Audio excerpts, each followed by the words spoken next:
नमस्कार, public time Madhya Pradesh समाचार देख रहे हैं आप। चुनावी चिट्ठा में मैं हूं अंकुर यादव। मध्य प्रदेश की बड़ा मलहरा विधानसभा सीट से कांग्रेस प्रत्याशी रामसिया भारती कमलनाथ के मंच पर भावुक हो गई। रामसिया भारती कमलनाथ के मंच पर मौजूद थी। बड़ा मलहरा में ये सभा हो रही थी।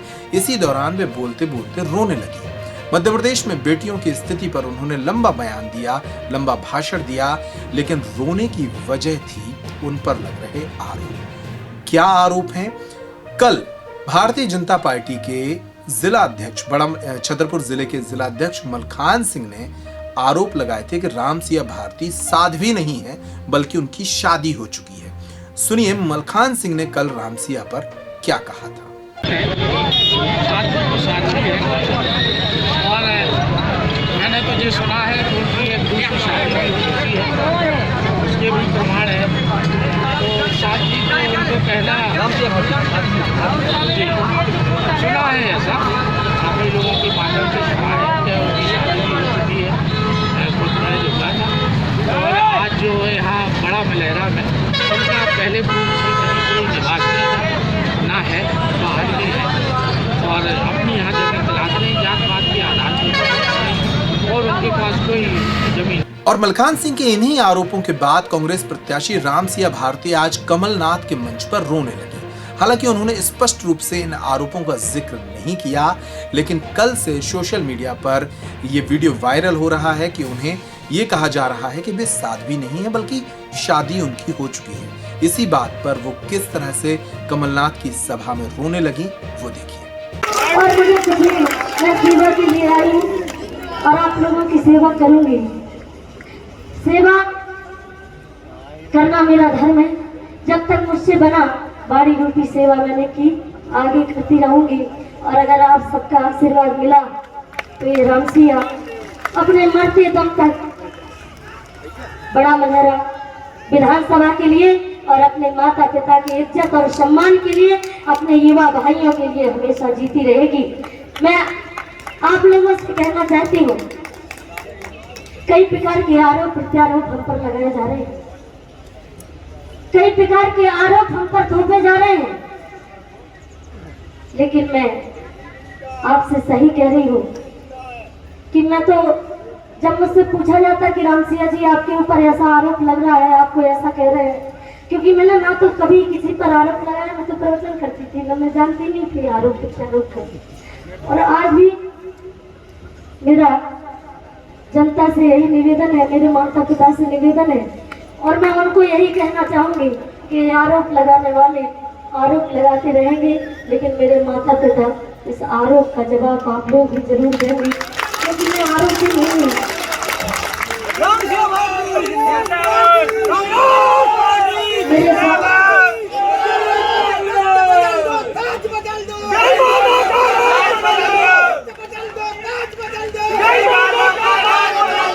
मेरे एक जगह तो इतना तक पूछा गया कि भारतीय जनता पार्टी से जो प्रत्याशी चुनाव लड़ रहे हैं उनके पास 35 करोड़ रुपए है। तो मैंने उनको जवाब दिया था कि दादा, अभी क्षेत्र में गए तब भी पूछा गया, तो मैंने उनसे यही कहा था कि उनके पास 35 करोड़ रुपए है, पर आपकी बिटिया ने कभी 35,000 रुपए नहीं दिए। मैंने 35,000 रुपए नहीं गिने, लेकिन जब मैं दिल्ली में जाती थी, भोपाल में जाती थी और मुझसे बात कही जाती थी कि तुम कैसे चुनाव लड़ोगी, मैंने आदरणीय कमलनाथ जी से कहा था, मैंने कहा था कि आदरणीय जी, यदि आप आशीर्वाद देते हैं तो भारतीय जनता पार्टी के प्रत्याशी के पास धनबल है, मैं मानती हूँ, लेकिन मेरे पास मेरे साथ मेरे माता पिता का आशीर्वाद है। अगर आप मुझे यहाँ से आशीर्वाद देते हैं तो मेरे माता पिता मुझे आशीर्वाद देंगे। मुझे पूर्ण आशा और पूर्ण भरोसा है। कहते हैं कि हम राम राज्य लाने वाले हैं। कहीं गौ माता के नाम पर वोट मांगते हैं, कहीं राम जी के नाम पर वोट मांगते हैं, लेकिन इनको राम राज्य लाना नहीं आता, कि वह झूठ बोलना आता है। मैं आप लोगों को बता दूं, न तो उन्होंने किसान के हित में काम किया, न युवाओं के हित में काम किया। मैंने वो स्थिति भी देखी है आदरणीय जी, जब मैं यहाँ से दिल्ली जाती थी, और किसके लिए? आप लोगों से मिलने के लिए। जब मैं दिल्ली जाया करती थी, मेरे बड़ा मलहरा विधानसभा में बस से जाती थी। मेरे बड़ा में एक बस चलती है, 4 बजे यहाँ से दिल्ली जाती है।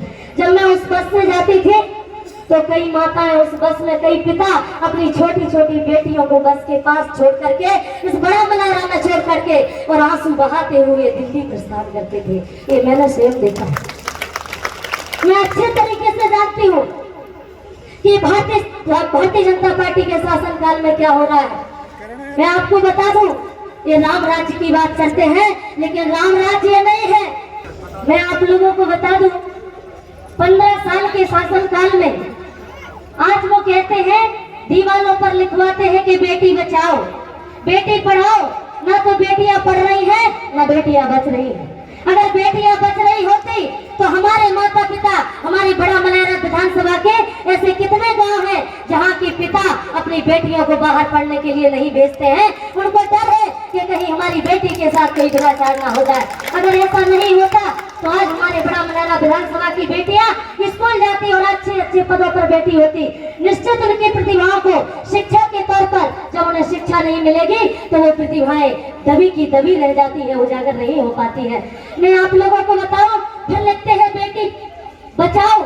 अगर बेटी बच रही होती तो हाथरस कांड की घटना को आप लोग देख लीजिए। भारतीय जनता पार्टी के शासनकाल में एक दलित की बेटी के साथ बलात्कार होता है और उस बेटी का अंतिम सांस वो बेटी अस्पताल में लेती है। उस बेटी के शव को जब गांव में ले जाया जाता तो उसके परिजन, उसकी मां गिड़गिड़ाती है, झोली फैलाती है कि एक बार मुझे अपनी बेटी को देख लेने दो, उसके अंतिम दर्शन कर लेने दो, मैं स्वयं अपने घर से अपनी बेटी की विदाई करूंगी। लेकिन उस मां की आवाज नहीं सुनी जाती है, उस पिता की वेदना को नहीं समझा जाता है। और धार्मिक परंपरा के विपरीत ऐसा धार्मिक परंपरा में ऐसा नियम है कि किसी की भी डेड बॉडी को सूर्यास्त के बाद जलाया नहीं जाता। लेकिन उस बेटी के साथ ये भी अन्याय हुआ। इस भारतीय जनता पार्टी के शासनकाल में अर्धरात्रि में उस बेटी को जलाया गया। तो पेप्टिक टाइम पर इस वक्त के लिए इतना ही। तमाम खबरों के साथ हम लगातार आपको अपडेट कर रहे हैं। आप हमारे YouTube चैनल को सब्सक्राइब कर सकते हैं। इस खबर को Facebook पर देख रहे थे तो पेज को लाइक और फॉलो कर लें। हम Google Play Store पर भी उपलब्ध हैं, जहां से आप हमारे ऐप को भी डाउनलोड कर सकते हैं। नमस्कार।